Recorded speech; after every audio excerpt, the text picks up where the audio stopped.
everyone, this is Rita Yadav and you are on Gate Chemical Planet, a planet of knowledge and information. I welcome back all of you on Gate Chemical Planet. 16 दिसंबर 2021 को NFL का exam होने वाला है। कुछ student के पास message जरूर आया होगा और यदि आप लोगों ने अभी तक एडमिट कार्ड डाउनलोड नहीं किया है तो NFL की ऑफिशियल वेबसाइट पर जाकर अपना एडमिट कार्ड डाउनलोड जरूर कर लें। आज हम डिस्कस करेंगे NFL एग्जाम से रिलेटेड इंपॉर्टेंट क्वेश्चंस। यहाँ पर हम क्वेश्चन डिस्कस करेंगे नॉन टेक्निकल पोर्शन में से, जो कि जनरल अवेयरनेस से रिलेटेड आता है। तो यहाँ पर हम क्वेश्चन डिस्कस करेंगे इंडियन हिस्ट्री पर, जनरल इंग्लिश पर, एप्टीट्यूड पर, रीजनिंग पर, जो कि आपका 50 मार्क्स का पेपर रहता है। और टेक्निकल के पोर्शन पर भी मैंने क्वेश्चंस बना दिए हैं, उसे भी हम स्टेप बाय स्टेप डिस्कस करेंगे। तो आज हम जो क्वेश्चन डिस्कस करने जा रहे हैं वो बहुत ही इंपॉर्टेंट क्वेश्चन है और 50 मोस्ट इंपॉर्टेंट क्वेश्चंस यहाँ पर मैं आप लोगों के साथ डिस्कस करने वाली हूँ, क्योंकि NFL के एग्जाम में 50 क्वेश्चन जो हैं वो आपके नॉन टेक्निकल पोर्शन से आते हैं और 100 क्वेश्चन जो है वो टेक्निकल के पोर्शन से आते हैं। तो सबसे पहले यहाँ पर हम क्वेश्चन नंबर 1 को डिस्कस करेंगे इंडियन हिस्ट्री के पोर्शन से। फर्स्ट क्वेश्चन है, coins made of metal first appeared in which era? तो ये पूछा गया है कि जो मेटल के कॉइन्स थे वो सबसे पहले कौन से काल में आए थे, कौन से काल में यूज किए गए थे।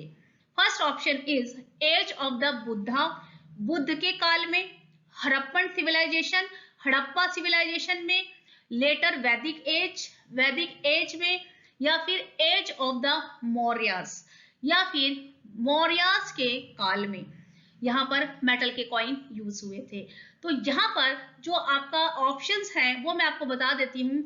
यहाँ पर आपको 4 ऑप्शन दिए जाएंगे और इनमें से एक जो ऑप्शन होगा वो सही होगा। तो यहाँ पर कौन सा ऑप्शन सही है, जब कौन से काल में मेटल्स के कॉइन्स को पहली बार यूज करते हुए देखा गया था। तो यहाँ पर मैं आपको बता देती हूँ कि 6th सेंचुरी के आसपास, जो कि बुद्धा काल था, जिसे एज ऑफ बुद्धा बोला जाता है, उसमें पहली बार सिल्वर मेटल से बने कॉइन्स को यूज किया गया था। तो यहाँ पर इसका ऑप्शन जो रहेगा करेक्ट वो होगा age of the Buddha. This is the correct option for this question. So now we will move on to the second important question from the history. और सेकंड इंपॉर्टेंट क्वेश्चन रहेगा, which of the following Vedas contain sacrificial formula. यहाँ पर 4 वेदों के नाम आपको दिए गए हैं और पूछा गया है कि इनमें से कौन से वेद में जो है सैक्रिफिशियल फॉर्मूले के बारे में बात की गई है। तो यहाँ पर ऋग्वेद, सामवेद, अथर्ववेद और यजुर्वेद, आपको 4 ऑप्शंस यहाँ पर दिए गए हैं। तो मैं आपको इसका करेक्ट ऑप्शन बता देती हूँ। यहाँ पर ये यजुर्वेद है, इसमें सैक्रिफिशियल फॉर्मूले के बारे में बात की गई है। Correct option is Yajurveda. Okay, so इन दोनों क्वेश्चंस को आप बहुत ही ध्यान से देख कर जाइए। इस तरीके के क्वेश्चंस एग्जाम में आ सकते हैं हिस्ट्री से रिलेटेड। अब हम बढ़ेंगे नेक्स्ट क्वेश्चन की तरफ। नेक्स्ट क्वेश्चन में पूछा गया है, name of the famous king of Kush destiny. Kush dynasty का फेमस किंग कौन था। तो हिंदी में मैं आप लोगों को क्वेश्चन बता देती हूँ। यहाँ पे पूछा गया है famous king of Kush dynasty, यानी कि कुश डायनेस्टी का जो फेमस राजा है वो कौन है इनमें से। तो यहाँ पर आपको ऑप्शन दिए गए हैं हर्ष, पुलकेशिन, कनिष्क या फिर विक्रमादित्य। तो यहाँ पर मैं आप लोगों को बता देती हूँ कि जो कुश डायनेस्टी है, कुश साम्राज्य है, उसका जो फेमस किंग था वो थे, इसका आंसर होगा कनिष्क। कनिष्क जो हैं वो कुश डेस्टिनीज को बिलोंग करते हैं, कुश साम्राज्य को बिलोंग करते हैं। तो कनिष्क जो थे वो एक फेमस किंग थे कुश डायनेस्टी के। क्वेश्चन नंबर 4 की तरफ हम बढ़ेंगे। क्वेश्चन नंबर 4 में पूछा गया है, Ajanta caves were built during period of. Ajanta की जो गुफाएं हैं वो कौन से पीरियड में कौन से काल में, कौन से राजा के काल में जो है बनाई गई हैं? तो यहाँ पर इसके ऑप्शन रहेंगे मौर्य, गुप्ता, कुशना या फिर चालुक्य। चालुक्य शासन में, मौर्य शासन में, कुषाण शासन में या फिर गुप्त शासन में। तो मैं आपको बता देती हूँ, इसका जो करेक्ट ऑप्शन होगा वो होगा गुप्त साम्राज्य। गुप्त साम्राज्य में जो है अजंता की केव्स जो है वो बिल्ड की गई थी, अजंता की केव्स बनाई गई थी गुप्त शासन काल में। तो यहाँ पर फोर्थ का ऑप्शन होगा बी। बढ़ते हैं अपने नेक्स्ट क्वेश्चन की तरफ।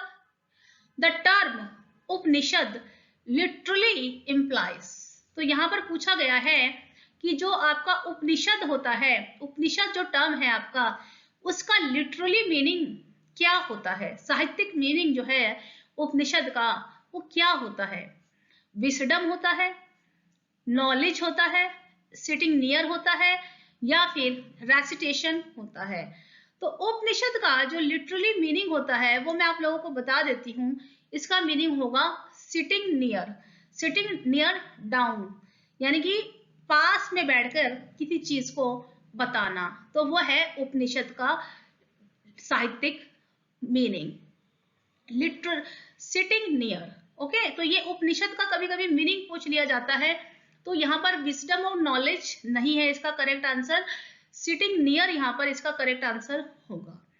बढ़ते हैं अपने नेक्स्ट क्वेश्चन की तरफ। तो नेक्स्ट क्वेश्चन में पूछा गया है हु वाज द फर्स्ट तीर्थंकर ऑफ जैनिज्म। जैन धर्म के पहले तीर्थंकर कौन थे? तो जैन धर्म के जो पहले तीर्थंकर थे वो कौन थे? यानी कि जो जैन धर्म थे उनके संस्थापक जो थे पहले, उनको पहला तीर्थंकर भी बोला गया है, वो कौन थे? महावीर स्वामी जी, ऋषभदेव जी, परशवनाथ, अजीतनाथ। तो यहाँ पर मैं आपको बता देती हूँ कि जैनिज्म जो है, जो कि जैन धर्म कहा जाता है, उसके पहले तीर्थंकर का नाम था Swami Mahavir Swami. So this is the correct option. Okay, so यहाँ पर हम बढ़ेंगे अपने नेक्स्ट क्वेश्चन की तरफ। नेक्स्ट क्वेश्चन में पूछा गया है बुद्धा वॉज बोर्न इन। भगवान बुद्ध जो थे, गौतम बुद्ध जिन्हें बोला जाता है, उनका जो जन्म स्थान है वो कौन सा है? कपिलवस्तु, वैशाली, पाटलिपुत्र या फिर लुम्बिनी।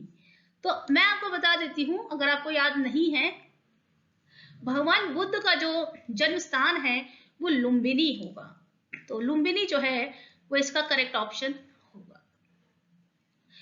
8th क्वेश्चन की तरफ हम बढ़ेंगे। Who was the exponent of योग दर्शन।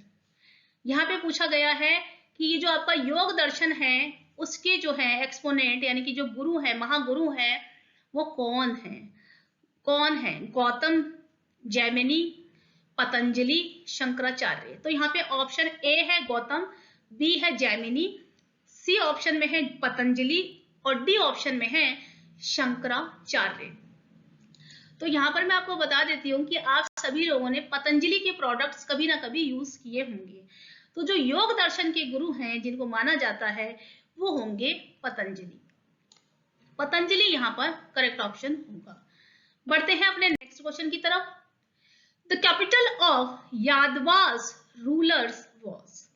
कह रहे हैं यादव के शासकों की जो कैपिटल रही है वो कौन सी रही है? तो यहाँ पर ऑप्शन आपको दिए गए हैं वारंगल, देवागिरी, कल्याणी, द्वारा समुद्रा। तो यहाँ पर मैं आपको बता देती हूँ इसका जो करेक्ट आंसर होगा, यादव शासकों के जो कैपिटल रही है, जो राजधानी रही है यादव शासकों की, वो रही है देवागिरी। देवागिरी की अगर हम प्रेजेंट डे में बात करें तो देवागिरी जो है प्रेजेंट डे में दौलताबाद है महाराष्ट्र में। तो ये जो है ये आपको पता होना चाहिए कि देवागिरी जो है वो आजकल कहाँ पर है। तो प्रेजेंट डे में दौलताबाद जो महाराष्ट्र में है उसे देवागिरी पहले बोला जाता था। तो ये जो देवागिरी है ये यादव शासकों की राजधानी रही है। ठीक है, कभी ना कभी आपने हिस्ट्री में जरूर पढ़ा होगा इसके बारे में। तो यहाँ पर हम बढ़ते हैं नेक्स्ट क्वेश्चन की तरफ। शाहजहां बिल्ट द मोती मस्जिद, तो यहाँ पर ये डी होगा मस्जिद। तो कह रहे हैं शाहजहां ने मोती मस्जिद का निर्माण किया था और पूछ रहे हैं कौन से शहर में किया था, जयपुर में किया था, दिल्ली में किया था, आगरा में किया था या फिर अमरकोट में किया था। तो इसका जो करेक्ट आंसर है वो भी मैं आपको बता देती हूँ। शाहजहां ने मोती मस्जिद का निर्माण करवाया था और वो किया था आगरा में। आगरा में मोती मस्जिद है, ठीक है। तो मैं आप लोगों को अपनी नॉलेज से बता रही हूँ, आप लोग अगर कोई आगरा के हैं, उन्होंने मोती मस्जिद देखी है, तो आप जरूर इसके बारे में कमेंट करके बताइएगा कि इसका ऑप्शन सही है या नहीं। तो हम बढ़ते हैं नेक्स्ट क्वेश्चन की तरफ। बहुत ही इंटरेस्टिंग होने वाली है सीरीज, क्योंकि जो ज्योग्राफी है और हिस्ट्री है वो बहुत ही इंटरेस्टिंग होती है हम इंजीनियरिंग वालों के लिए, और हम उसे काफी बार पढ़ते रहते हैं। तो ज्योग्राफी के क्वेश्चंस बनाना बहुत ही अच्छा लगा मुझे आप लोगों के लिए, और हिस्ट्री के क्वेश्चन और ज्योग्राफी के क्वेश्चन बनाने में एक अलग ही तरीके का इंटरेस्ट जो है वो डेवलप हुआ। तो यहाँ पर हम कुछ क्वेश्चन डिस्कस करेंगे ज्योग्राफी से रिलेटेड, जो कि बहुत ही इंपॉर्टेंट क्वेश्चन हो सकते हैं एनएफएल के एग्जाम के लिए। तो यहाँ पर पहले जो 11th क्वेश्चन रहेगा वो होगा hottest planet in the solar system. तो कह रहे हैं सोलर सिस्टम में हॉटेस्ट प्लैनेट यानी कि सबसे ज्यादा गर्म प्लैनेट सोलर सिस्टम में कौन सा होता है। मरकरी होता है, वीनस होता है, मार्स होता है या फिर अर्थ रहती है। तो यहाँ पर इसका जो करेक्ट ऑप्शन है वो भी मैं आप लोगों को बता देती हूँ कि जो सोलर सिस्टम होता है उसमें जो सबसे गर्म जो प्लैनेट माना गया है वो आपका होता है, वो रहेगा वीनस। तो यहाँ पे वीनस जो होगा वो इसका करेक्ट आंसर होगा, ठीक है। तो यहाँ पे मैंने आपको इसका आंसर बता दिया है, इसका आंसर होगा वीनस। पढ़ते हैं अपने नेक्स्ट क्वेश्चन की तरफ। The tropic of cancer does not pass through. तो यहाँ पर इन्होंने पूछा है कि जो ट्रॉपिक ऑफ कैंसर होती है वो कौन सी कंट्री से पास नहीं होती। नेपाल से, चाइना से, म्यांमार से, बांग्लादेश से। तो यहाँ पर ये क्वेश्चन बहुत इंटरेस्टिंग है और कई बार ये क्वेश्चन जो है आपका कॉम्पिटेटिव एग्जाम्स में भी पूछा जा चुका है और आपके एग्जाम में आने के पूरे चांसेस हैं इस तरह के क्वेश्चंस के। तो आप इस क्वेश्चन को जरूर देख कर जाइए। इसका आंसर मैं आप लोगों को बता देती हूँ। जो ट्रॉपिक ऑफ कैंसर होता है पहले मैं बताती हूँ वो कहाँ से गुजरता है। तो ट्रॉपिक ऑफ कैंसर जो है वो चाइना से पास होता है, बांग्लादेश से पास होता है, म्यांमार से पास होता है और हमारे इंडिया से भी पास होता है, लेकिन नेपाल से ट्रॉपिक ऑफ कैंसर जो है वो पास नहीं होता। तो इसका जो करेक्ट ऑप्शन होगा वो होगा नेपाल, ठीक है। तो यहाँ पर मैंने आपको जो है आंसर बता दिए हैं, आप इसका आंसर जरूर देखकर जाएं। तो यहाँ पर मैं आप लोगों को एक बहुत ही इंटरेस्टिंग क्वेश्चन आप लोगों के साथ डिस्कस करूंगी। क्वेश्चन है an earthquake is also known as. Earthquake को इनमें से कौन से नाम से जाना जाता है। टीचर, ट्रेमोर, टेम्पर या फिर नन ऑफ दिस। तो यहाँ पर मैं आप लोगों को बता देती हूँ अर्थक्वेक को जो क्वेक नाम से जाना जाता है और ट्रेमोर नाम से अर्थक्वेक को जाना जाता है। तो इसका जो करेक्ट ऑप्शन होगा वो होगा ट्रेमोर। तो यहाँ पर TREMOR इसकी स्पेलिंग रहेगी। B is the correct option. So now we will move on to the next question. Why the Earth is having its own atmosphere? Question को मैं हिंदी में बता देती हूँ आप लोगों के लिए। कह रहे हैं कि अर्थ के पास अपना खुद का एटमॉस्फेयर होता है। इसका क्या रीजन है, अर्थ के पास अपना खुद का एटमॉस्फेयर क्यों होता है। विंड की वजह से, क्लाउड की वजह से, ग्रेविटी की वजह से या फिर रोटेशन ऑफ द अर्थ की वजह से। तो देखो विंड, क्लाउड इसका सही ऑप्शन नहीं है। रोटेशन ऑफ द अर्थ की वजह से रात और दिन होते हैं। तो यहाँ पर इसका जो करेक्ट ऑप्शन होगा वो होगा ग्रेविटी। ग्रेविटी की होने की वजह से ही अर्थ का अपना एक एटमॉस्फेयर होता है, ठीक है। तो इसका आंसर है gravity. So now we will move on to the next question. The majority of the earth crust is composed of which rock? यहाँ पर मैं क्वेश्चन को आपको हिंदी में एक बार और बता देती हूँ। जो हिंदी मीडियम वाले स्टूडेंट्स हैं वो यहाँ पर मेरे साथ बने रहे, मैं उनको निराश नहीं होने दूंगी और उनको पूरी तरह से हिंदी में क्वेश्चन जो है समझाऊंगी, ठीक है। तो आप लोग भी मेरे साथ बने रहे और यहाँ पर मैं आप लोगों को हिंदी में क्वेश्चन बता देती हूँ। कह रहे हैं अर्थ क्रस्ट का जो मेजॉरिटी पोर्शन है वो कौन सी रॉक से मिलकर बना है। यानी कि अर्थ क्रस्ट में जो अर्थ क्रस्ट कौन से टाइप की रॉक से मिलकर बना हुआ है? इग्नियस रॉक से मिलकर बना है। तो पहला ऑप्शन है इग्नियस, दूसरा है मेटामॉर्फिक, तीसरा है कार्बोनेट रॉक और चौथा है सेडिमेंटरी रॉक्स। तो यहाँ पर मैं आपको बता देती हूँ कि जो अर्थ क्रस्ट का मेजॉरिटी पोर्शन है वो कौन सी रॉक से मिलकर बना है? तो वो मिलकर बना है इग्नियस रॉक से। इग्नियस रॉक से मिलकर बना है अर्थ क्रस्ट का सबसे ज्यादा रीजन। ठीक है, तो यहाँ पर इसका आंसर है इग्नियस रॉक्स। बढ़ते हैं अपने नेक्स्ट क्वेश्चन की तरफ। What causes day and night cycle on the earth? तो यहाँ पर बहुत ही आसान क्वेश्चन पूछा गया है। कह रहे हैं पृथ्वी पर रात और दिन होने का क्या कारण होता है? पहला ऑप्शन है रोटेशन, दूसरा है रिवोल्यूशन, थर्ड है revolution and rotation both, and fourth is none of this. तो यहाँ पर अर्थ जो रोटेट करती है उस रोटेशन की वजह से रात और दिन होते हैं। तो इसका जो सही ऑप्शन होगा वो होगा रोटेशन। अर्थ के रोटेशन की वजह से रात और दिन होते हैं। ठीक है, तो ये इसका आंसर है रोटेशन। बढ़ते हैं अपने नेक्स्ट क्वेश्चन की तरफ। नेक्स्ट क्वेश्चन में कह रहे हैं इन atmosphere the lower most layer is called. कह रहे हैं एटमॉस्फेयर की जो सबसे निचली लेयर होती है उसे क्या कहते हैं? एक्सोस्फीयर, आइनोस्फीयर, ट्रोपोस्फीयर या फिर स्ट्रेटोस्फीयर। तो अर्थ की जो एटमॉस्फेयर है उसकी जो सबसे लोएस्ट लेयर होती है, लोअर मोस्ट लेयर, जो जब से निचली लेयर होती है उसे कहा जाता है ट्रोपोस्फीयर। ट्रोपोस्फीयर जो है वो लोअर मोस्ट लेयर कहलाती है। तो यहाँ पर आप सभी लोग अपने आंसर कमेंट बॉक्स में कमेंट करके जरूर बताइएगा कि आपको ये क्वेश्चंस जो है वो उनसे क्या सीखने को मिला, क्या लर्न करने को मिला। ये क्वेश्चन बहुत इंपॉर्टेंट है, आप इस तरीके के क्वेश्चंस को जरूर देख कर जाएं। हो सकता है कि आपके एग्जाम में इनमें से कुछ क्वेश्चंस आ जाएं, तो आप जरूर कमेंट करके बताइएगा 16 तारीख को कि आपके एग्जाम कैसा रहा और आपके एग्जाम में इस तरीके के क्वेश्चंस आए हैं या नहीं। तो हम बढ़ते हैं 18 क्वेश्चन की तरफ। The forest which act as barrier against cyclones। तो यहाँ पे क्वेश्चन पूछा गया है कि कौन से टाइप के जो जंगल होते हैं वो बैरियर का काम करते हैं साइक्लोन के लिए, यानी कि साइक्लोन को रोकने में बैरियर एक्ट करते हैं, एज अ बैरियर एक्ट करते हैं। ठीक है, तो कह रहे हैं monsoon forest, mangroves forest, alpine forest और एवरग्रीन फॉरेस्ट। जैसा कि आपको पता होगा, आपने लोअर क्लासेस में जरूर पढ़ा होगा कि डिफरेंट टाइप्स के फॉरेस्ट होते हैं। जैसे कि कौन कौन से टाइप्स के फॉरेस्ट होते हैं? मैनग्रोव फॉरेस्ट होते हैं, एवरग्रीन फॉरेस्ट होते हैं, एल्पाइन फॉरेस्ट होते हैं, मॉनसून फॉरेस्ट होते हैं। तो यहाँ पर मैं आप लोगों को बता देती हूँ कि जो मैनग्रोव्स फॉरेस्ट होते हैं वो एज अ बैरियर काम करते हैं, साइक्लोन को रोकते हैं। ठीक है, तो साइक्लोन को रोकने में जो सहायक होते हैं वो है मैनग्रोव फॉरेस्ट। ठीक है, तो यहाँ पर हम बढ़ते हैं नेक्स्ट क्वेश्चन की तरफ। Ozone layer is composed, ozone layer is formed due to the reaction of.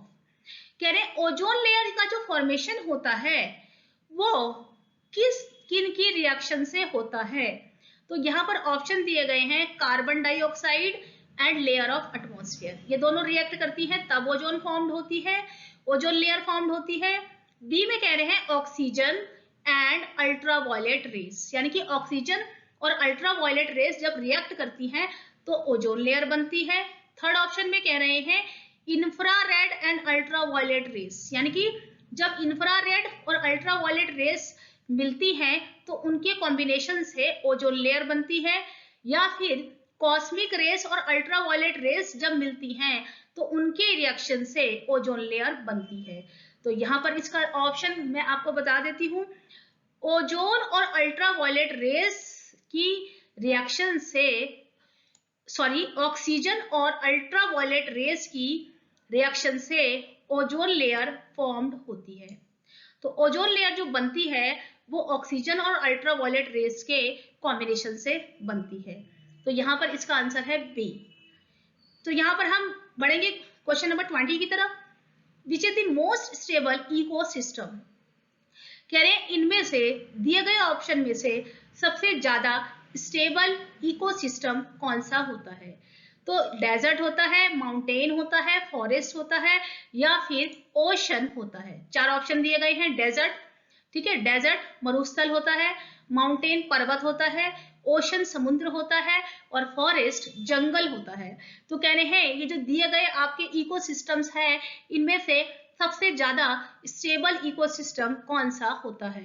तो यहाँ पर मैं आपको बता देती हूँ इसका करेक्ट ऑप्शन होगा इसका ओशन। जो समुद्र होता है वो सबसे ज्यादा स्टेबल इकोसिस्टम माना जाता है। तो यहाँ पर ये जो क्वेश्चन है ये बहुत ही ज्यादा इंटरेस्टिंग क्वेश्चन है और बहुत ही अच्छे क्वेश्चन है जो कि आपके कई बार एग्जाम्स में प्रीवियस ईयर्स में पूछे जा चुके हैं।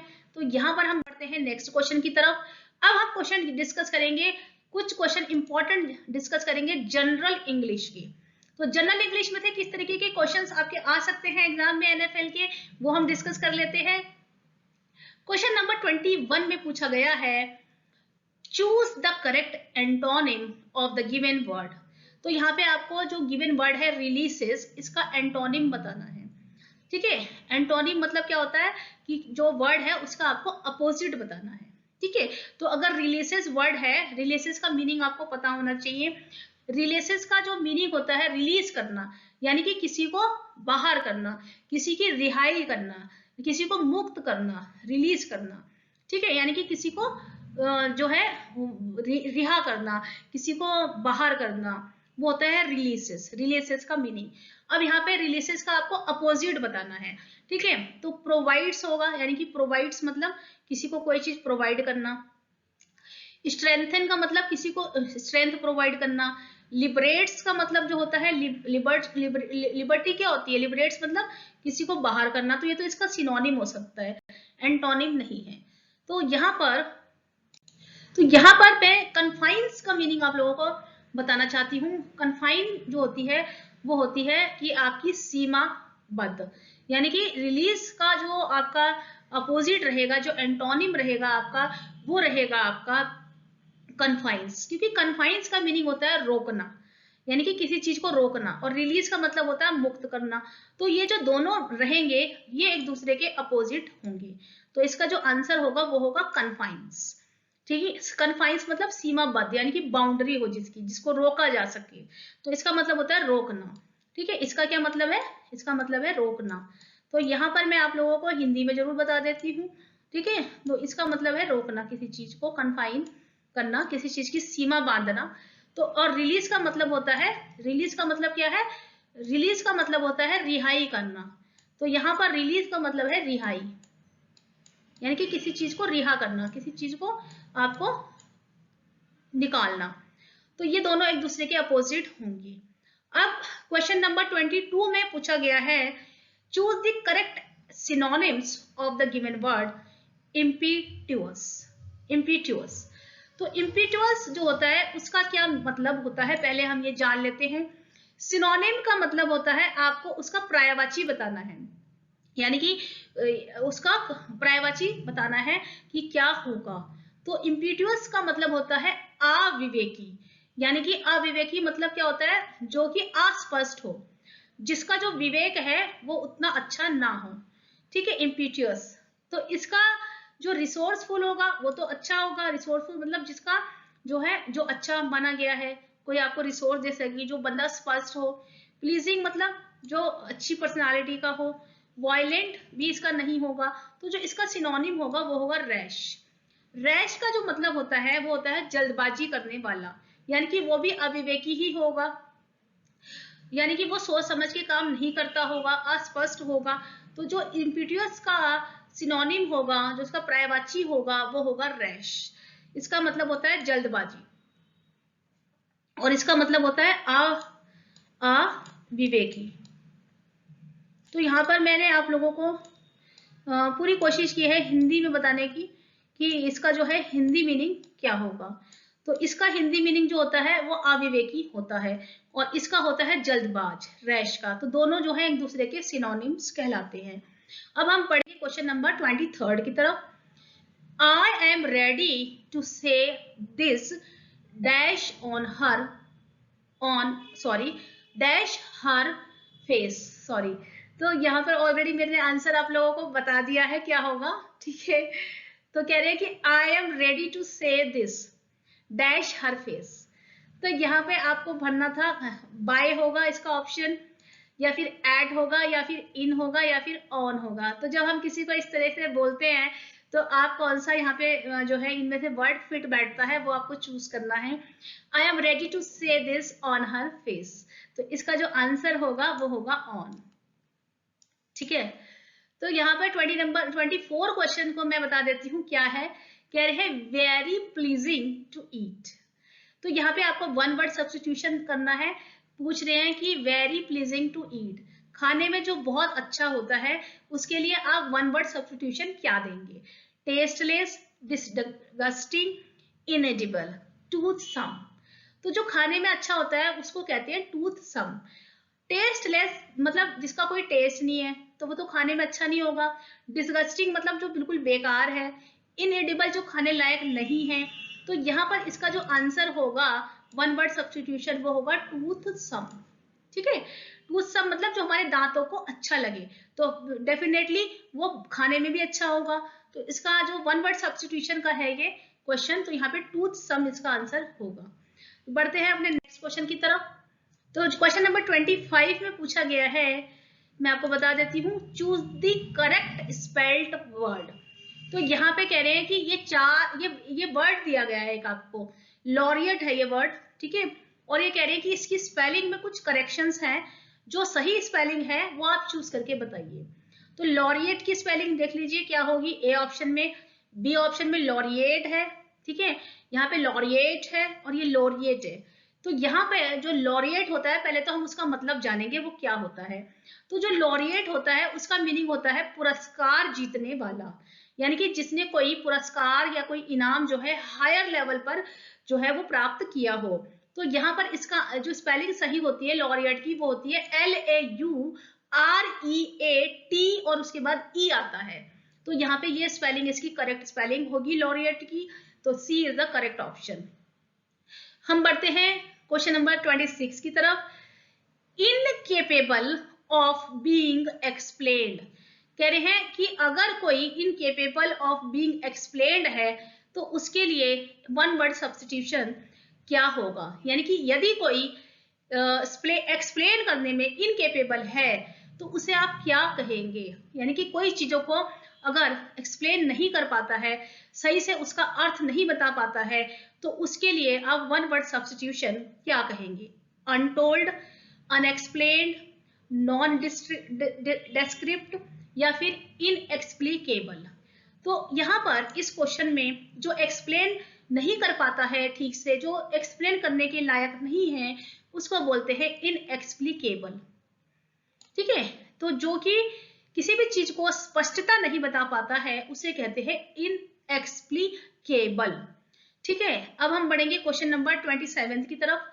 Choose the miss spelled word, sorry यहाँ पर मिस होगा, यहाँ पर मिस है, मिस स्पेल्ड वर्ड, यानी कि जिसकी यहाँ पर आपको वो वर्ड चूज करना है जिसकी स्पेलिंग सही नहीं है। तो इस तरीके के क्वेश्चंस आपसे क्वेश्चन में मिस स्पेल्ड वर्ड पूछे जाते हैं। वहां पर आपको 4 ऑप्शन दे दिए जाते हैं और 4 ऑप्शन में आपसे पूछते हैं कि ऐसा वर्ड आपको छांटना है, आपको चूज करना है जिसकी स्पेलिंग जो है वो करेक्ट नहीं है, उसे बोलते हैं मिस स्पेल्ड वर्ड। तो यहाँ पे हम लोग स्पेलिंग देख लेते हैं, चेक कर लेते हैं। ओकेजन, इरोजन, ओवक्शन, इवेजन, ठीक है। ये सारी स्पेलिंग्स हम लोगों को दी गई है। तो यहाँ पे मैं आपको स्पेलिंग पढ़ के बताती हूँ। इवेजन की स्पेलिंग होती है EVASION, इवेजन की स्पेलिंग बिल्कुल करेक्ट है, ठीक है। ओवेशन की स्पेलिंग होती है OVATION, ओवेशन की स्पेलिंग बिल्कुल करेक्ट है। यहाँ पर ओकेजन की स्पेलिंग में आपको बताती हूँ। ओकेजन, ओकेजन है ना, ओकेजन होता है ये वर्ड OCCASSION है, जबकि ओकेजन की सही स्पेलिंग होती है OCCASION। तो यहाँ पे जो डबल एस लगा हुआ है उसकी वजह से ओकेजन की जो स्पेलिंग है वो मिस स्पेल्ड हो रही है। इरोजन जो होता है EROSION, इसकी स्पेलिंग बिल्कुल करेक्ट है। तो यहाँ पे जो ये मिस स्पेल्ड वर्ड होगा वो होगा ओकेजन, यहाँ पे डबल एस नहीं आएगा। ठीक है, तो बढ़ते हैं अपने नेक्स्ट क्वेश्चन की तरफ। नेक्स्ट क्वेश्चन में पूछा गया है दोस वर ओनली क्रोकोडाइल टीयर। तो कह रहे हैं कि यहाँ पे ये मुहावरा है, यह है ईडियम क्रोकोडाइल टीयर्स, यानी कि मगरमच्छ के आंसू। ठीक है, तो इसके लिए आप क्या चीज यूज करेंगे? मगरमच्छ के आंसू को हम क्या बोलते हैं? वेरी ग्लोमी, माइल्ड रिग्रेट, अ वीपिंग साइन, प्रिटेंडेड सैडनेस।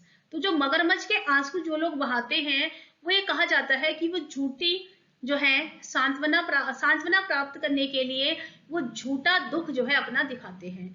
तो यहाँ पर pretended sadness is the correct option for this. यहाँ पे इस मुहावरे का जो होगा अर्थ होगा वो होगा प्रिटेंडेड सैडनेस, यानी कि ऐसा दुख जो कि आप प्रिटेंड कर रहे हो पर वो नहीं है। तो यहाँ पर इस तरीके के ईडियम्स पूछ लिए जाते हैं, उनके अर्थ आपसे पूछ लिए जाते हैं, तो आप जरूर इनको करके जाएं। अब हम बढ़ेंगे नेक्स्ट क्वेश्चन की तरफ। Next question is please give him medicine if his temperature will rise. तो यहाँ पे ये जो अंडरलाइन सेंटेंस किया गया है, इस सेंटेंस को आपको सही करना है। इस सेंटेंस को सही करने के लिए आपको 4 ऑप्शन दिए गए हैं और यहाँ पे पूछा गया है कि कौन सा ऑप्शन जो है वो यहाँ पर करेक्ट होगा। Please give him medicine if his temperature will rise, और if his temperature would rise, unless his temperature rises, if his temperature rises। तो अगर हम इस सेंटेंस को हिंदी में बोलेंगे तो हम इसे क्या बोलेंगे? कहेंगे कि उनको दवाई दे दीजिए, उनको दवाई दे दीजिए अगर उनका टेम्परेचर बढ़ता है, हम ऐसे बोलेंगे। तो इसी को अगर हम इंग्लिश में देखें तो कैसे सही करेंगे? तो इसको हम इंग्लिश में सही करेंगे, please give him medicine if his temperature rises. तो ही शी के साथ हमेशा जो है आपका वो जो भी आपकी वर्ब होती है उसके साथ एस जो है वो जुड़ जाता है, तो राइज का होगा राइसेस। तो इफ हिज टेम्परेचर राइजेस, अगर उनका जो है टेम्परेचर राइज करता है, बढ़ता है, तो आप उनको दवा दे दीजिए, ये इसका करेक्ट ऑप्शन होगा। तो यहाँ पे इसका जो करेक्ट ऑप्शन है वो है इफ हिज टेम्परेचर राइजेस। तो ये जो अंडरलाइन सेंटेंस होगा यहाँ पर इसका करेक्ट होगा इफ हिज टेम्परेचर राइजेस, अगर उनका टेम्परेचर बढ़ता है तो आप उनको दवाई दे दीजिए। तो यहाँ पर 29 का ऑप्शन है डी। बढ़ते हैं अपने नेक्स्ट क्वेश्चन की तरफ। Let's have a party sometimes the next week. तो कह रहे हैं कि ये जो आपका अंडरलाइन सेंटेंस आपको दिखाई दे रहा है, आप इसको करेक्ट कैसे करेंगे? Let's have a party sometimes the next week. तो यहाँ पे ऑप्शन दिए गए हैं, कह रहे हैं sometimes in the next week, sometime at next week, sometime next week, या फिर नो इम्प्रूवमेंट। यहाँ पर कोई भी इम्प्रूवमेंट की जरूरत नहीं है। तो इस सेंटेंस को हम बोलेंगे sometimes in the next week, यानी कि हम पार्टी करेंगे, let's have a party sometimes in the next week. तो यहाँ पर जो इसका करेक्ट ऑप्शन होगा वो होगा ये वाला। तो ये यहाँ पे जो अंडरलाइन आपको दिखाई दे रहा है वहां पर इसके प्लेस पर आपको ये वाला जो स्टेटमेंट है ये सही होगा, ऑप्शन ए। तो हम बोलेंगे let's have a party sometimes in the next week. तो यहाँ पे मैंने इंग्लिश का कुछ क्वेश्चंस आप लोगों को इंपॉर्टेंट बता दिए हैं, किस तरीके का इंग्लिश का आपका पेपर रहेगा। जो आपका NFL एग्जाम है उसमें इंग्लिश के किस तरीके के क्वेश्चंस जो हैं वो आ सकते हैं। तो यहाँ पर आप इस तरीके के क्वेश्चंस को देखकर जरूर जाइएगा। इस तरीके के और भी क्वेश्चन जो है वो ल्यूसेंट की बुक से आप जरूर देखकर जाएं। ल्यूसेंट की जनरल इंग्लिश की बुक आती है, उससे आप इस तरीके के और क्वेश्चन देख सकते हैं।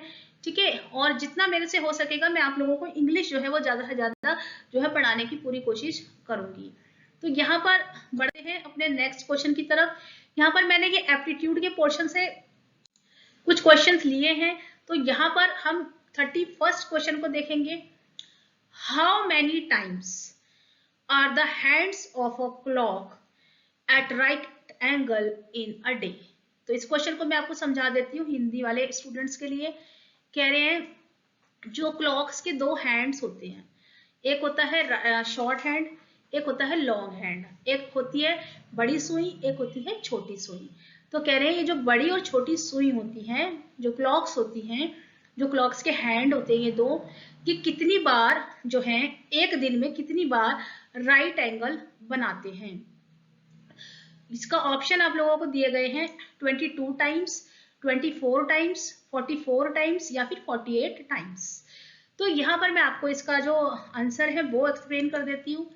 देखो, जो आपकी क्लॉक्स होती हैं शॉर्ट और लॉन्ग, उनके हैंड्स होते हैं, दो हैंड्स होते हैं, एक क्लॉक में दो हैंड्स आपने देखे होंगे। तो जो आपके 12 आवर्स होते हैं, यानी कि 12 घंटे में ये जो दोनों हैंड्स होते हैं ये 22 टाइम्स जो होते हैं, यानी कि 22 बार राइट एंगल बनाते हैं 12 घंटे में। तो एक दिन में होते हैं 24 घंटे। तो जब 12 घंटे में इन्होंने 22 बार राइट हैंड बनाया, तो एक दिन में यानी कि 24 घंटे में ये कितना बनाएंगे, तो 22 इंटू 2 हो जाएगा, और 22 इंटू 2 जो होगा वो होगा 44। तो इसका करेक्ट ऑप्शन है 44। तो एक दिन में 44 बार ये जो आपकी दोनों सुइयां हैं ये राइट एंगल पर आएंगी। तो ये जो हाउ मेनी टाइम्स पूछा गया है, इसका आंसर होगा 44 times the hands of clock are at right angle in a day. एक दिन में 44 बार ये राइट एंगल बनाएंगी। ठीक है, तो इस क्वेश्चन का आंसर कमेंट बॉक्स में कमेंट करके आप लोग जरूर बताइएगा अगर आपको ये क्वेश्चन आता था, इसका आंसर आपने क्या किया है। ठीक है, 32 क्वेश्चन की तरफ हम बढ़ेंगे। एप्टीट्यूड के क्वेश्चन यहाँ पर हम डिस्कस कर रहे हैं आपके NFL एग्जाम के लिए। तो यहाँ पर क्वेश्चन है the speed of a boat in still water is 20 kilometres per hour and the rate of current is 5 kilometre per our. The distance traveled downstream in 15 minutes is। तो इस question को मैं आपको हिंदी में बता देती हूँ। ये क्वेश्चन क्या कह रहे हैं, कह रहे द स्पीड ऑफ बोट, यानी कि बोट जो है, नाव की जो स्पीड है वो शांत पानी में 20 किलोमीटर पर आवर की है, और करंट का जो रेट है वो है 5 किलोमीटर पर आवर। तो कह रहे हैं डिस्टेंस ट्रेवल्ड डाउन स्ट्रीम, यानी कि कितना डिस्टेंस जो है वो ट्रेवल किया गया है 15 मिनट में, वो आपको बताना है। तो यहाँ पर हमें क्या बताना है, डिस्टेंस बताना है। ठीक है, तो डिस्टेंस बताने के लिए हमें क्या क्या चीजें चाहिए होंगी, है ना।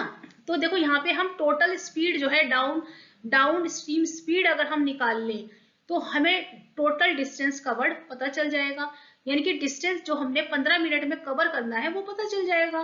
तो सबसे पहले मैंने क्या किया, डाउन स्ट्रीम स्पीड जो है वो मैंने टोटल निकाल ली। तो देखो जो शांत पानी है उसमें जो बोट की स्पीड है वो 20 किलोमीटर है, और जो करंट का रेट है वो 5 किलोमीटर पर आवर है। तो मैंने डाउन स्ट्रीम स्पीड जो की है टोटल वो निकाल ली। तो 20 + 5 कर दिया तो हो गया 25 किलोमीटर पर आवर, यानी कि टोटल जो आपकी डाउन स्ट्रीम स्पीड है वो हो गई 25 किलोमीटर पर आवर। अब हमें निकालना है डिस्टेंस ट्रेवल्ड। तो डिस्टेंस ट्रेवल्ड हमने निकाल लिया। ठीक है, तो हमने कैसे किया, जो हमारा 15 मिनट है उसको हमने जो है पहले हमने उसको जो है उसको हमने कन्वर्ट कर लिया, 60 से हमने डिवाइड कर दिया। तो देखो एक मिनट में, एक घंटे में 60 मिनट होते हैं। ठीक है, 1 आवर = 60 मिनट। तो 15 मिनट्स में कितने आवर्स होंगे वो हमने निकाल लिया, और यहाँ पे हमने जो है आवर्स कैंसिल कर दिए और हमारा आंसर आ गया किलोमीटर्स में। तो यहाँ पे 6.25 जो है किलोमीटर्स में आपका जो हमने डिस्टेंस कवर किया वो आ गया। तो 15 मिनट में 15 मिनट को हमने चेंज किया है, कन्वर्ट किया है केवल। ठीक है, तो हमने आवर्स को कैंसिल करने के लिए मिनट्स का कन्वर्जन किया है। ठीक है, तो अब बढ़ते हैं अपने नेक्स्ट क्वेश्चन की तरफ। The train 100 meters long passes our platform 120 meters long in 10 seconds. The speed of the train is, कह रहे एक ट्रेन है जो कि 100 मीटर की लॉन्ग है, 100 मीटर लंबी एक ट्रेन है और ये पास करती है 120 मीटर लंबे प्लेटफॉर्म से 10 सेकंड में। तो ये पूछा गया है the speed of the train, train की स्पीड बताइए। सो यहाँ पे हमें जो स्पीड फाइंड आउट करनी है उसके लिए फर्स्ट ऑफ ऑल हमें टोटल डिस्टेंस जो कवर करता है वो कवर करना होगा। तो टोटल डिस्टेंस कवर्ड जो है पहले हम वो कैलकुलेट कर लेते हैं। So first we have calculated the total distance covered. So total distance covered will be equal to 100 metre long जो है वो आपकी ट्रेन है, तो ट्रेन की लेंथ 100 मीटर हो गई और प्लेटफॉर्म की लेंथ है 120 मीटर। तो हमने इन दोनों को ऐड कर दिया तो ये हो जाएगा हमारा टोटल डिस्टेंस जो कि ट्रेन कवर करती है, तो ये हो जाएगा 220 मीटर का। उसके बाद जो हमारा टाइम है वो है 10 सेकेंड, तो 10 सेकेंड हमें दिया हुआ है टाइम और यहाँ पे हमने टोटल डिस्टेंस कवर निकाल लिया है 220 मीटर्स। इसके बाद हम निकालेंगे स्पीड ऑफ ट्रेन। तो speed of train equals to हो जाएगा total distance covered divided by the time taken. तो यहाँ पर टाइम, ये जो फॉर्मूला हमने यूज कर लिया है, total distance covered divided by the time taken.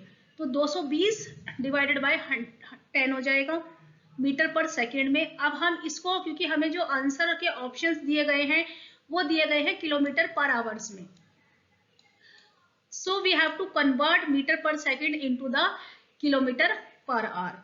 तो अगर हमें मीटर पर सेकंड को कन्वर्ट करना होता है अपना किलोमीटर पर आवर में, ठीक है, तो यहाँ पर आप क्या करोगे, कन्वर्जन फैक्टर यूज कर लोगे, 18/5 से मल्टीप्लाई कर दोगे तो आपका जो आंसर है वो आ रहा है 79.2 किलोमीटर पर आवर। तो यहाँ पे जो आंसर रहेगा आपका करेक्ट ऑप्शन होगा सी, 79.2 किलोमीटर पर आवर जो है वो आंसर आ रहा है। आप लोग अपना आंसर कमेंट बॉक्स में कमेंट करके बताइएगा कि आपका आंसर कितना आ रहा है। तो हम बढ़ते हैं नेक्स्ट क्वेश्चन की तरफ। क्वेश्चन नंबर 34 में पूछा गया है विच of the following is always odd number. यहाँ पे पूछा गया है दिए गए ऑप्शन में से कौन हमेशा ऑड रहेगा, यानी कि sum of two odd numbers odd रहेगा, difference of two odd numbers रहेगा, या फिर product of two odd numbers रहेगा। तो यहाँ पर मैंने एट रैंडम सेलेक्ट कर लिया था। मैंने क्या किया, टू ऑड नंबर लिए, दो ऑड नंबर का मैंने मल्टीप्लीकेशन करके देखा तो 3 ऑड है, 7 भी ऑड है, इसका मल्टीप्लीकेशन 21 आता है। 9 भी ऑड नंबर है, 7 ऑड है, इनका मल्टीप्लीकेशन 63 आता है। 3 और 5 दोनों जो है ऑड नंबर है, उनका जो मल्टीप्लीकेशन है 15 आ रहा है। तो यहाँ पे हम देख रहे हैं कि जो दो ऑड नंबर्स हमने सिलेक्ट किए हैं उनका जो मल्टीप्लीकेशन होता है वो हमेशा कैसा नंबर रहता है, वो हमेशा रहता है कोई ऑड नंबर। तो ये सारे जो हैं ऑड नंबर आ रहे हैं। तो यहाँ पे ये जो ऑड नंबर्स आ रहे हैं ये मल्टीप्लीकेशन जब हम कर रहे हैं दो नंबर्स का, दो ऑड नंबर्स का जो मल्टीप्लीकेशन होता है वो हमेशा ऑड रहता है।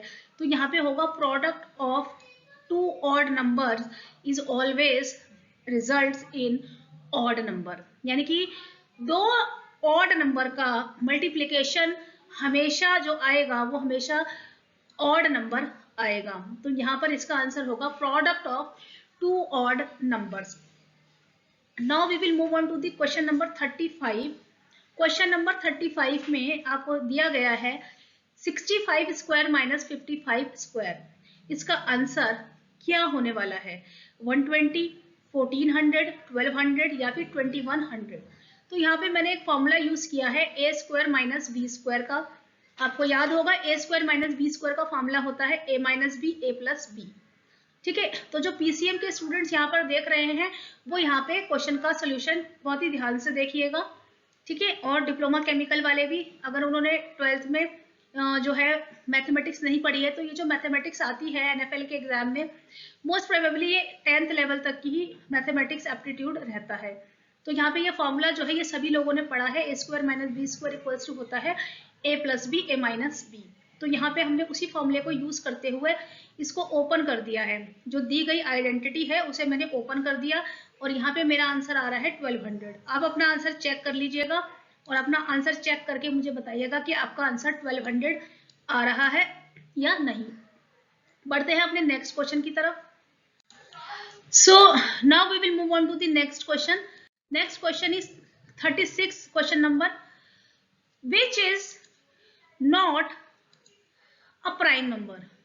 तो यहाँ पे 13, 17, 19 और 21 इनमें से पूछा है कि इनमें से कौन प्राइम नंबर नहीं है। तो यहाँ पर प्राइम नंबर की अगर हम बात करें तो प्राइम नंबर वो नंबर होता है जो खुद से और 1 से डिविजिबल होता है।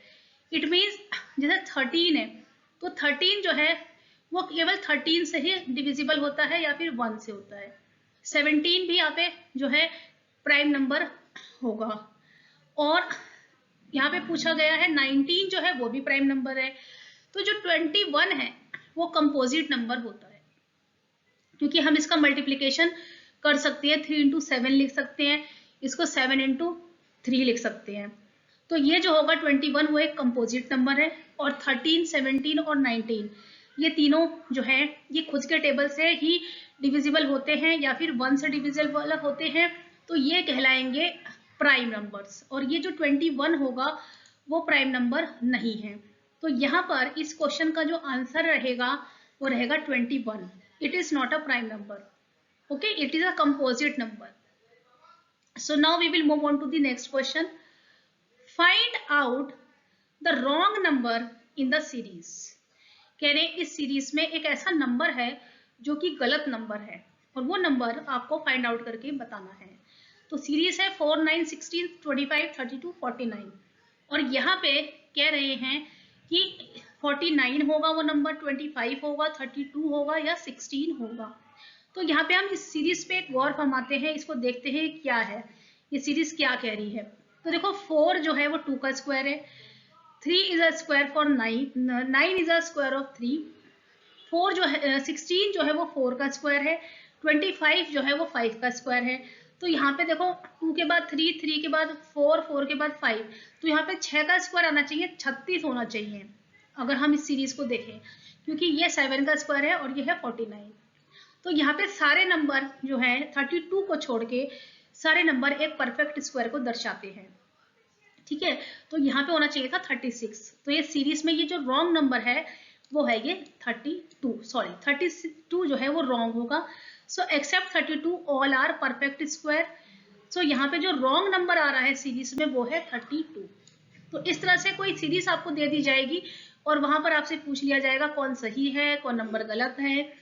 इसी तरीके के क्वेश्चन जो है वो आपके NFL के एग्जाम में आने वाले हैं। तो यहाँ पर मैं आप लोगों को बताना चाहूंगी कि यदि अभी तक आप लोगों ने गेट केमिकल प्लैनेट को सब्सक्राइब नहीं किया है तो चैनल को जल्दी से जल्दी सब्सक्राइब करें, बेल बटन को प्रेस करें, जिससे मेरे आने वाले वीडियोस का नोटिफिकेशन आप तक सबसे पहले पहुंचे और आप मेरे नॉलेजेबल वीडियोस को ज्यादा से ज्यादा देख सकें और अपना जो एग्जाम है उसके बारे में आप अच्छे नंबर ला सके। तो उसके जो एग्जाम्स होने वाले हैं आपके NFL का हो या आगे आने वाले क्रिप्को का एग्जाम जो कि कैंसिल हुआ है वो भी रहेगा। तो यहाँ पर आप मेरे साथ सारे एग्जाम्स के लिए बने रहें वीडियो के अंत तक और वीडियो को बहुत ही ध्यान से देखते रहें। कमेंट बॉक्स में अपने आंसर कमेंट करते रहें जिससे आपका कॉन्फिडेंस लेवल जो है वो बूस्ट हो सके। तो यहाँ पर हम बढ़ेंगे नेक्स्ट क्वेश्चन की तरफ, ठीक है। क्वेश्चन नंबर 38 में दिया गया है 6 kilograms of metal A, 20 and 24 kilograms of metal B are mixed to form an alloy. Find the percentage of metal A in the alloy. तो यहाँ पे ये कह रहे हैं कि एक मेटल A है जिसका 6 किलोग्राम जो है वो दूसरी मेटल के में ऐड किया गया है मेटल B में, और मेटल B के 24 किलोग्राम्स जो है वो ऐड किए गए हैं। तो मेटल A जो है वो 6 kg है और मेटल B जो है वो 24 kg है। इन दोनों मेटल्स को ऐड करके एक अलॉय बनाई जाती है और यहाँ पे आपसे पूछा गया है कि आपको percentage of metal A find करना है उस अलॉय में जो कि A और B की मिक्सिंग करके बनाई गई है। तो यहाँ पे बहुत ही आसान क्वेश्चन है। तो यहाँ पे सबसे पहले तो हम क्या करेंगे कि अलॉय का टोटल वेट कैलकुलेट कर लेंगे। तो यहाँ पे मैंने अलॉय का टोटल वेट कैलकुलेट कर लिया है। तो टोटल वेट हो जाएगा metal A plus metal B। तो मेटल A 6 kg है, मेटल B 24 kg है, तो हो जाएगा 30 kg। इसके बाद हमसे क्योंकि मेटल A की परसेंटेज अलॉय में पूछी गई है तो ए की परसेंटेज कितनी हो जाएगी आपकी, ए की जो परसेंटेज है वो आपकी आ रही है, मेरी आ रही है 20%। ठीक है, सो इसको कैलकुलेट करने के लिए मेटल ए का वेट ले लेंगे 6 kg divided by total weight of alloy which is 30 kg। तो यहाँ पे 6/30 इंटू 100 करेंगे तो हमारा आ जाएगा 20%। तो यहाँ पे जो करेक्ट आंसर आ रहा है वो होगा आपका 20%। तो मेटल ए जो है उसका 20% प्रेजेंट होगा अलॉय में। सो यहाँ पे हम बढ़ेंगे नेक्स्ट क्वेश्चन की तरफ। A pump can fill a tank with water in 3 hours. Because of a leak, it took 1/2 hours to fill the tank. The leak can drain all the water of the tank in. तो कह रहे हैं कि एक pump है, ठीक है, a pump can fill a tank, एक पंप जो है वो टैंक को फिल करता है, जो कि पानी से फिल कर रहा है 3 घंटे में फिल करता है। और कह रहे हैं लीक होने की वजह से क्या होता है कि ये जो है 3/1/2 यानी कि 3 2 6 प्लस 1 7/2 यानी कि 3.5 आवर्स लेता है to fill the tank. But जो लीक होने की वजह से क्या हो रहा है कि जो आपका पंप है वो 3.5 घंटे लेता है टैंक को फिल करने के लिए। तो ये कह रहे हैं the leak can drain all the water of the tank. तो कह रहे हैं कि जो लीक है वो सारे पानी को टैंक में से बाहर निकालने में कितना टाइम जो है वो लेने वाला है, इसको आप कैलकुलेट कीजिए। तो यहाँ पे मैं आपको बता दूं कि ये जो क्वेश्चन है, इस तरीके के पंप के क्वेश्चन बहुत ज्यादा जो है पेपर में आ जाते हैं। तो आप इस तरीके के क्वेश्चन की प्रैक्टिस जरूर करके जाएं, यहाँ पर इसका सोल्यूशन जरूर देखें। तो मैंने क्या किया है कि मैंने work done by the leak in 1 hour निकाल लिया है कि जो लीक है उसने कितना काम किया, 1 घंटे में वो कितना लीक करता है। या फिर वर्क डन निकाल लो कि लीक होने में कितना वर्क डन 1 घंटे में लगता है। तो वो हो जाएगा आपका 1/3 आवर्स डिवाइडेड बाय जो हमने ये निकाला था, ये था 7/2। ठीक है, तो ये था, तो इसको हमने लिख लिया, ये था 7/2, तो इसको हमने लिख लिया 2/7 क्योंकि 1 घंटे का काम हो जाएगा 2/7 और यहाँ पे 1 घंटे का काम हो जाएगा 1/3 3 आवर्स। ठीक है, तो 1 आवर्स में कितना वर्क डन हुआ वो हमने निकाल लिया। ठीक है, तो ये जो है ये हमारा वर्क था और ये हमारा लीक वाला था, कितने में हमारा लीक होने की वजह से हो रहा था वर्क डन, और ये हमारा वर्क डन था जब पंप सही से काम कर रहा था। तो इसमें से मैंने इसको माइनस कर दिया। उसके बाद क्या किया कि हमने यहाँ से इसको एलसीएम लिया तो 21 आ गया, 21 आया तो ये हो गया 3 7 जा, तो 7 - 6 आ गया, तो ये आ गया 1/21। तो इसको इसका वर्क डन आ रहा है 1/21, तो ये 21 आवर्स लेगा जो पूरे की पूरे टैंक को खाली करने में। तो leak will empty the tank in 21 hours. तो इसका आंसर होगा 21 आवर्स। तो यहाँ पे इसका आंसर आएगा 21 आवर्स। तो यहाँ पे आप क्या करो कि 1 घंटे का काम निकाल लो जब टैंक सही से काम करता है और जब टैंक सही से काम नहीं करता, लीक करता है, और फिर उसके बाद आपका आंसर डायरेक्टली आ जाएगा। ठीक है, तो ये क्वेश्चन इस तरीके के आते हैं जो देखने में आपको टफ लगते हैं, बट ये क्वेश्चन का जो सोल्यूशन है वो बहुत ही ईजी है। तो यहाँ पे मैंने सोल्यूशन आप लोगों के लिए कर दिया है, जिनको नहीं आता है वो यहाँ से देख सकते हैं, और जिनको आता है तो बहुत ही अच्छी बात है, और कमेंट करके बता सकते हैं। अगर कोई और ट्रिक हो, आसान ट्रिक हो, तो आप कमेंट करके जरूर बताइएगा, जिससे जो और कैंडिडेट्स हैं, जो एस्पिरेंट हैं, पेपर देने जा रहे हैं, उनको यहाँ से सहायता मिल सके। ठीक है, तो हम बढ़ते हैं क्वेश्चन नंबर 40 की तरफ। तो यहाँ पे मैं क्वेश्चन आपके साथ डिस्कस कर रही हूँ एप्टीट्यूड के, जो कि NFL के एग्जाम में बहुत इंपॉर्टेंट है। जो आपके 50 क्वेश्चन आने वाले हैं वो कुछ इसी तरीके के रहेंगे, तो यहाँ से आप प्रैक्टिस करके जरूर जाइएगा। ये NFL का एक सैंपल पेपर मैंने आप लोगों के लिए बनाया है नॉन टेक्निकल पोर्शन का, जो कि 50 क्वेश्चन आपके रहते हैं और 50 नंबर के क्वेश्चन यहाँ से आने हैं। तो यहाँ से किस तरीके के क्वेश्चन आ सकते हैं, एक सैंपल पेपर जो है मैंने आप लोगों के लिए डिजाइन किया है, आप इसको जरूर देखकर जाएं। अगर इनमें से कोई भी क्वेश्चन आपके पास आता है, आप इनकी जैसा कोई क्वेश्चन आपको मिलता है, तो आप पेपर के बाद कमेंट करके जरूर बताना। अगर आपको बेनिफिशियल लगी हो ये सीरीज तो आप जरूर बताइएगा। तो यहाँ पर बढ़ते हैं क्वेश्चन नंबर 40 की तरफ। What is the probability of getting a sum 9 from 2 throws of a dice? तो यहाँ पे कह रहे हैं कि हम 2 डाइस को थ्रो करते हैं। ठीक है, यहाँ पे ध्यान रखिएगा 2 डाइस जो है वो थ्रो किए गए हैं। तो कह रहे हैं 2 डाइस को हम थ्रो करते हैं और क्या प्रोबेबिलिटी रहेगी उनमें 9 आने की, 9 के आने की क्या प्रोबेबिलिटी होगी जब हम 2 डाइस को एक साथ साइमल्टेनियसली थ्रो करते हैं। तो यहाँ पे इसके ऑप्शन में बता देती हूँ, 1/4 होगा, 1/9 होगा, 1/8 होगा या 1/12 होगा। तो इस क्वेश्चन को हम सॉल्व कैसे करेंगे? तो देखो यहाँ पे आपने क्लास 11th में एनसीईआरटी और आईसीएसई में फॉर्मूला जरूर पढ़ा होगा प्रोबेबिलिटी का।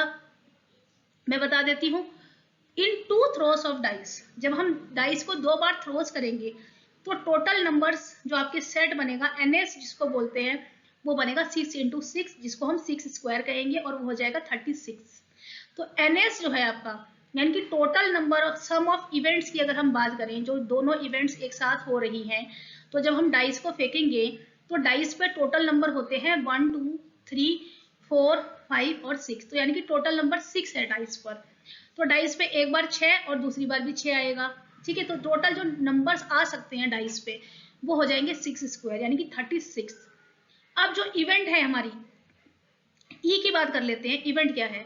तो इवेंट ऑफ गेटिंग सम 9 यानी कि जो इवेंट है वो ये है कि हमारा जो सम आना चाहिए वो 9 आना चाहिए।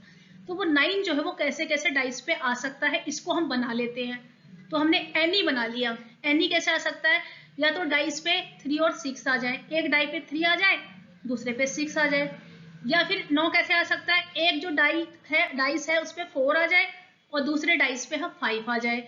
और या फिर एक डाइस पे 5 आए और दूसरे पे 4 आ जाए, और एक डाइस पे पहले 6 आ जाए फिर उसके बाद 3 आ जाए।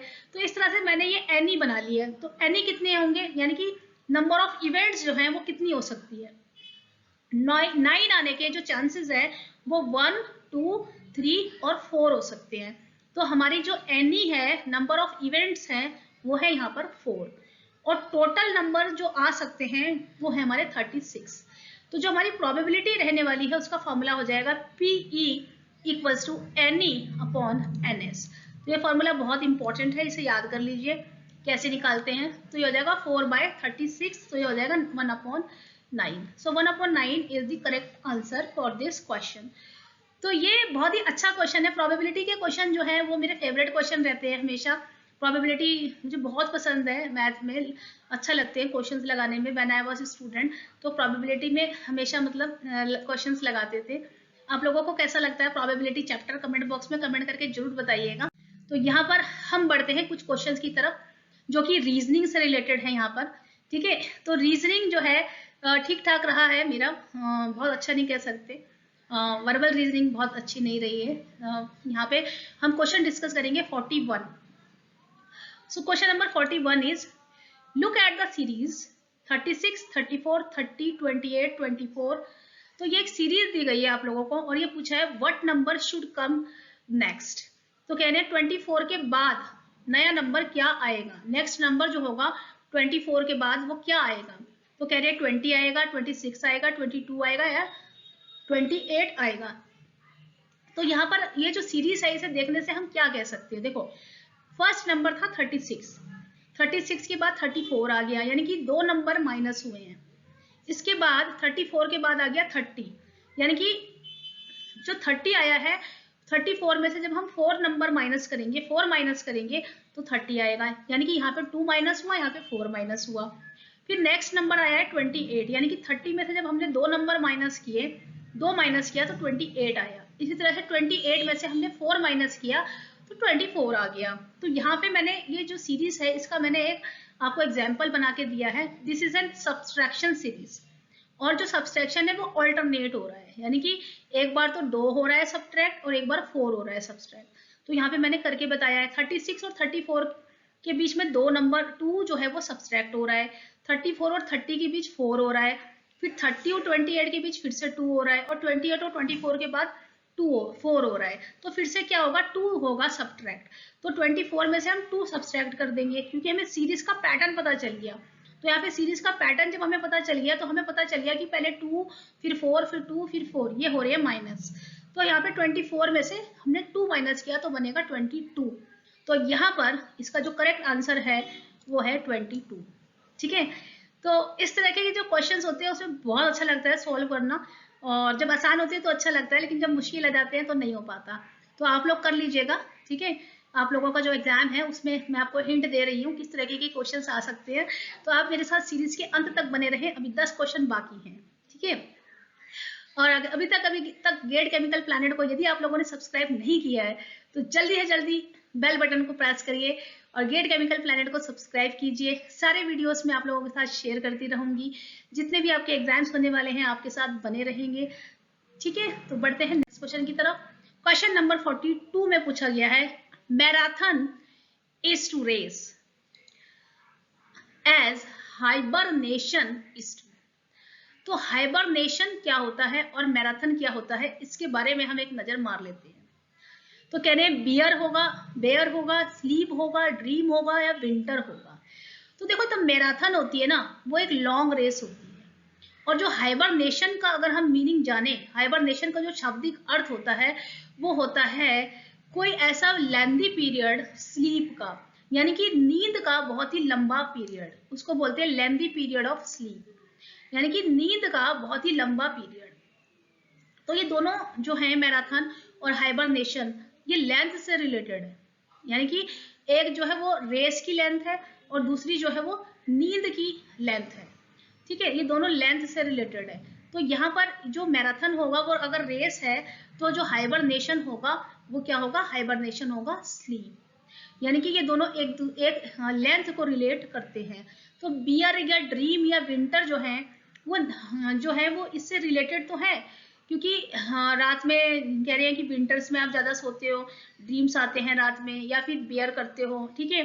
तो यहाँ पे ये जो इशारा कर रहा है ये वर्ड हाइबरनेशन, ये स्लीप की तरफ और लेंथ की तरफ, ये दोनों की इशारा कर रहा है। तो मैराथन जो है वो लंबी रेस होती है, और हाइबरनेशन जो होता है वो एक स्लीप का, नींद का एक लंबा पीरियड होता है। तो यहाँ पर इसका जो करेक्ट आंसर रहेगा वो होने वाला है स्लीप। बढ़ते हैं अपने नेक्स्ट क्वेश्चन की तरफ। 43, which word does not belongs to other. तो कह रहे हैं कि which word does not belongs to other. तो कह रहे हैं इनमें 4 वर्ड दिए गए हैं और इनमें से कोई एक ऐसा वर्ड छांटना है जो एक दूसरे से रिलेट नहीं करता, जो उन आपस में एक दूसरे से रिलेट नहीं करता। तो देखो, इंजन है, टायर है, कार है और स्टीयरिंग व्हील है। तो यहाँ पर हम देख लेते हैं कि क्या कहना चाह रहे हैं, क्या बन रहा है। तो देखो, इंजन है, टायर है और स्टीयरिंग व्हील है। अगर हम इन तीनों को देखें तो ये बनाते हैं कार के पार्ट्स। कार के पार्ट्स में आता है टायर, उसका स्टीयरिंग व्हील और उसका इंजन। तो ये जो कार है ये इन सब से मिलकर बनी है, ठीक है। तो ये तो सारे जो तीनों हैं, इंजन, टायर और स्टीयरिंग व्हील, ये तो कार का पार्ट है। तो यहाँ पे जो ऐसा वर्ड है जो कि इनसे बिलोंग नहीं करता, हालांकि ये इन्हीं से मिलकर बना है, बट कार जो है वो यहाँ पर इसका सही आंसर होगा। तो इसका सही आंसर है कार, ठीक है, क्योंकि जो अदर वर्ड्स है वो तो कार का ही पार्ट है। तो हम बढ़ते हैं नेक्स्ट क्वेश्चन की तरफ। Which word does not belongs to the other। कह रहे इनमें से कौन सा वर्ड जो है वो एक दूसरे से बिलोंग नहीं करता। Which word does not belong to other, यानी कि इनमें से चारों में से एक ऐसा वर्ड है जो इनसे बिलोंग नहीं करता। तो हम देख लेते हैं वो कौन सा वर्ड है। एडवर्ब है, प्रपोजिशन है, नाउन होता है या पंक्चुएशन होता है। तो यहाँ पे हम देखते हैं, एक आपने क्लास में पढ़ा होगा, क्लास 9, 10 में आपने पढ़ा होगा क्लासेस ऑफ वर्ड, वर्ड की कितनी क्लासेस होती है।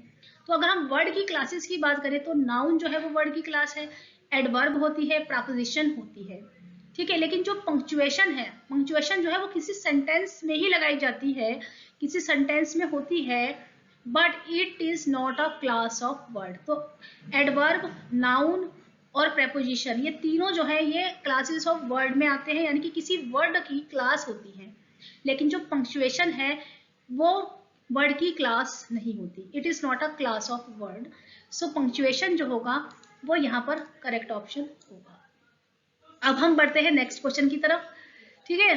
मुझे लग रहा है कि आप लोगों को समझ में आ रहा होगा जो मैं आपको बताना चाह रही हूँ, किस तरीके के क्वेश्चन जो है वो आपके पेपर में रहने वाले हैं।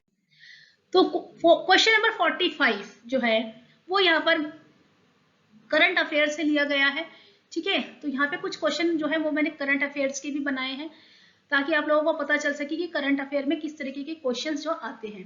तो ये सैंपल क्वेश्चंस हैं कुछ करंट अफेयर्स के, जो लास्ट मार्च से लेकर जनवरी 21 से लेकर अभी तक का डेटा है, ठीक है।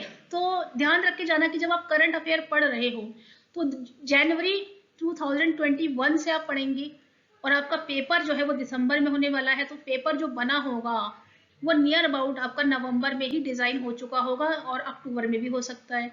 तो अक्टूबर के पहले का जो जितना भी आपका करंट अफेयर है वो आप जरूर पढ़ के जाइएगा, ठीक है। और करंट अफेयर एक ऐसी चीज है जिसे आप रोज अगर पढ़ते रहे होंगे तो ही आप क्वेश्चन कर पाएंगे, अदरवाइज आपको याद नहीं रहेगा। तो यहाँ पे जितना थोड़ा सा क्वेश्चन मैं आपको बता सकती हूँ, याद करवा सकती हूँ, वो मैं आपको बता देती हूँ।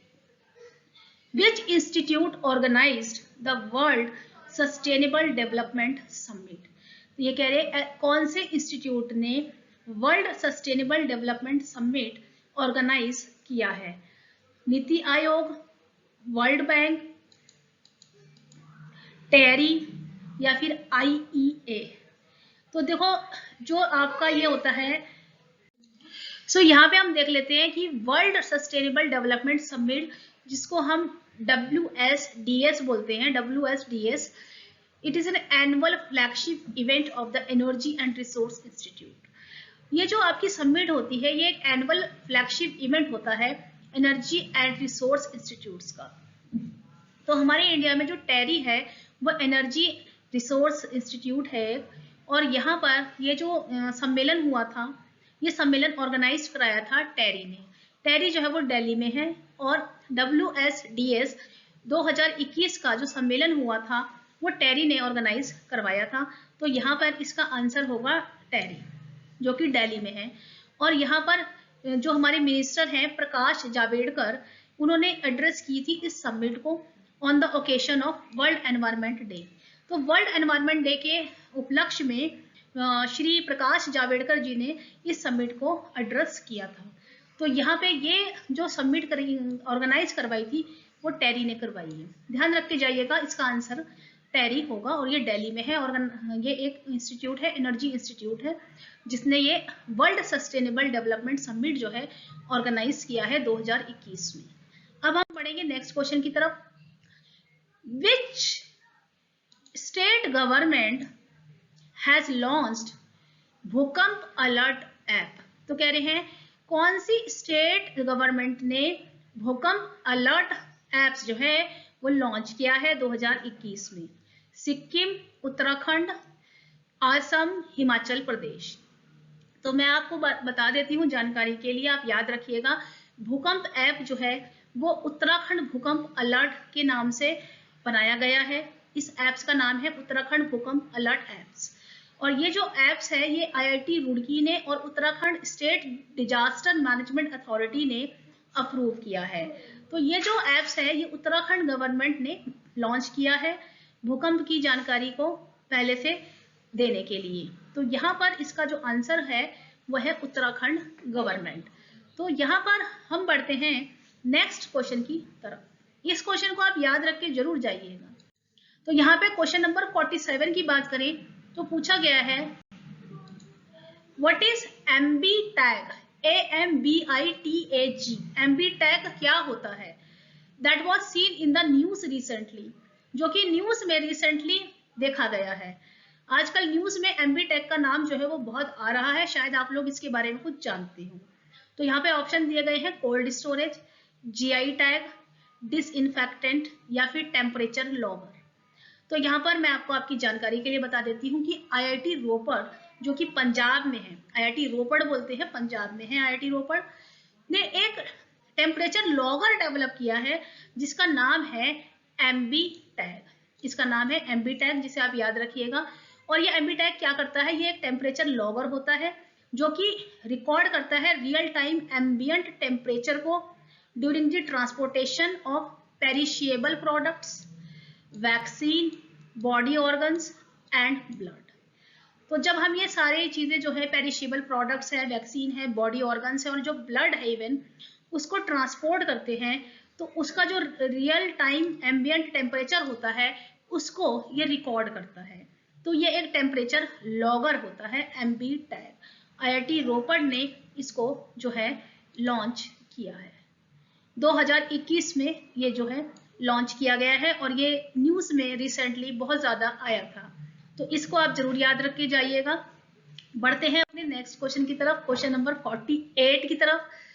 तो यहाँ पर पूछा गया है, who is the author of the new version of exam warrior book.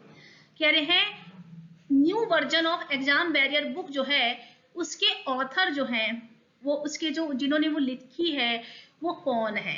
कह रहे हैं डीआरडीओ के chairman, president of India, ISRO के chairman, prime minister of India. तो यहाँ पर मैं आप लोगों को बता देती हूँ कि इसका करेक्ट आंसर क्या होने वाला है। तो यहाँ पे मैं आपको बताती हूँ कि हमारे प्राइम मिनिस्टर श्री नरेंद्र मोदी जी ने जो कि ये बुक जो है लिखी है new version of exam warrior. तो ये जो new version of exam warrior है ये mister Narendra Modi prime minister of India has written this book. बहुत ही गर्व की बात है कि हमारे प्रधानमंत्री श्री नरेंद्र मोदी जी ने इस बुक को लिखा है और यह है new version of exam warriors. तो मैं आपको बता देती हूँ क्योंकि आप स्टूडेंट्स हैं तो आपके लिए जानना बहुत ही इंपॉर्टेंट हो जाता है कि इस बुक में उन्होंने क्या बताया है। तो ये जो एग्जाम वॉरियर है it contain many new mantras.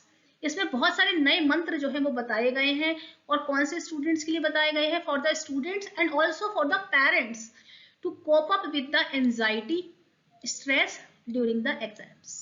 तो स्टूडेंट्स को यहाँ पर बहुत सारे मंत्र जो हैं वो नए नए बताए गए हैं कि एग्जाम के दौरान यदि किसी स्टूडेंट को एंजाइटी होती है, स्ट्रेस होता है, तो उसको कैसे ओवरकम कर सकते हैं, कैसे उसको कम कर सकते हैं, उनके मंत्र जो हैं वो इस किताब में बताए गए हैं और इस किताब का नाम है new version of exam warriors. ठीक है, तो ये किसने लिखी है, prime minister of India. So D is the correct option. तो इसको आप जरूर याद रख के जाए, इस तरह के क्वेश्चंस आपके पेपर में हो सकते हैं। ठीक है, ये करंट अफेयर से रिलेटेड क्वेश्चंस हैं। क्वेश्चन नंबर 49 और 50 को डिस्कस कर लेते हैं और फिर इस वीडियो को हम वाइंड अप करते हैं। सो क्वेश्चन नंबर 49 में पूछा गया है, who is the new chairman of national commission for schedule cast, NCSC, national commission for schedule cast, जिसकी शॉर्ट फॉर्म होती है NCSC। कह रहे हैं इसके नए चेयरमैन जो हैं वो किसको लिया गया है, सुनीत सिंह, विजय संपला, अजीत डोभाल, कुमार मुरमैया। ठीक है, तो यहाँ पर मैं आपको बता देती हूँ कि जो इसका सही आंसर है वो क्या होने वाला है। तो जो नए चेयरमैन लिए गए हैं national commission for schedule cast के लिए वो लिए गए हैं, मैं आपको आंसर बता देती हूँ, विजय संपला जी को नया चेयरमैन बनाया गया है NCSC का, national commission for schedule caste का। तो Vijay Sampla is the correct option for this question. So now we will move on to the next question. Question number 50 की तरफ हम बढ़ेंगे। क्वेश्चन नंबर 50 में पूछा गया है, बहुत ही इंटरेस्टिंग क्वेश्चन है, as of 2021 which is the world's largest political party. तो यहाँ पे कह रहे हैं कि 2021 तक वर्ल्ड की लार्जेस्ट पॉलिटिकल पार्टी जो है वो कौन है, which is the world's largest political party. Democratic party US, united state. ठीक है, बी ऑप्शन में दिया गया है चाइनीज कम्युनिस्ट पार्टी CCP। थर्ड ऑप्शन में दिया गया है भारतीय जनता पार्टी BJP और यहाँ पे दिया गया है यूनाइटेड सोशलिस्ट पार्टी ऑफ वेनिजुला।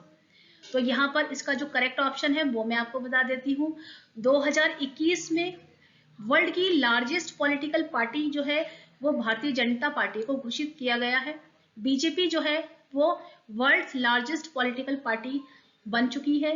ठीक है, तो यहाँ पे मैं BJP पार्टी के बारे में आपको थोड़ा सा बता देती हूँ। 1980 में जो है श्री वाजपेयी जी ने और लाल कृष्ण आडवाणी जी ने BJP का गठन किया था और अब 2021 में ये वर्ल्ड की सबसे बड़ी पार्टी जो है, पॉलिटिकल पार्टी जो है वो बन चुकी है। तो इसका करेक्ट आंसर होगा BJP। तो यहाँ पर मैंने जितने भी इंपॉर्टेंट क्वेश्चंस हैं वो आप लोगों के साथ डिस्कस कर दिए हैं। नए वीडियोस के लिए आप मेरे चैनल पर बने रहें और चैनल को सब्सक्राइब जरूर करें, बेल आइकॉन को प्रेस करें, जिससे मेरे आने वाले वीडियोस का नोटिफिकेशन आप तक सबसे पहले पहुंचे। और all the best for your exam and have a nice day. Thank you so much.